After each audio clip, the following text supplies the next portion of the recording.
kung saan matatagpuan din ang ikalawa sa pinakamaliit na primate sa buong mundo, ang Philippine tarsier o Carlitos sirecta.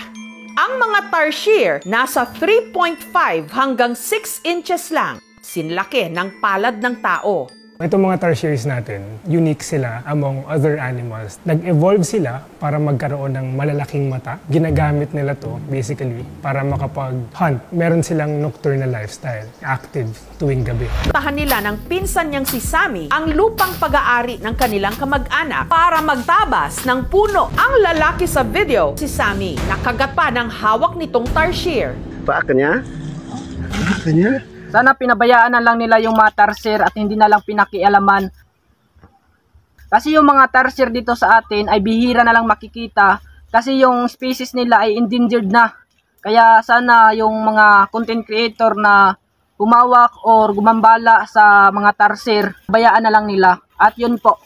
Matapos mapakain, agad naman daw nilang pinakawalan ng mga ito. Nakanawalan ko na guys. Doon lang sa likod bahay ko rin pinakawalan. Gusto ko lang po kasi silang i-rescue kasi wala po silang maanuhan na doon na area talaga na. Kasi dinimulis na namin yung area nila doon eh. Wala talaga akong intention manakit.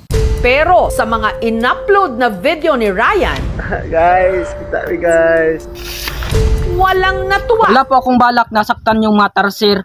Dahil nung nakita ko yung mga tarsier, ay hinawakan ko lang po sila. At pagkatapos nun, dinala ko po sa amin, tapos pinakain ko. Bago ko po pinakawalan. Kasi naawa lang po talaga ako sa mga tarsier. Kasi alam ko naman yung mga tarsier ay bihira na lang makikita dito sa Pilipinas. Pagkatapos nun ay pinakawalan ko na yung mga tarsier. Dahil alam ko naman na masama yun. At pwede po akong makulong doon sa ginawa ko kung sinaktan ko yung mga tarsier. Alam ko naman yun dahil alam ko naman sa batas na bawal talaga. Kaya yung ginawa ko sa tarsier ay pinakawalan ko na lang. Sa mga nagkomento sa akin, nagbabasa sa akin kung bakit daw hinawakan ko yung tarsier. Ito naman po sila sinasaktan. Wala po akong intensyon na saktan yung mga tarsier. At kung bagkos ay pinakain ko po sila bago po sila pinakawalan.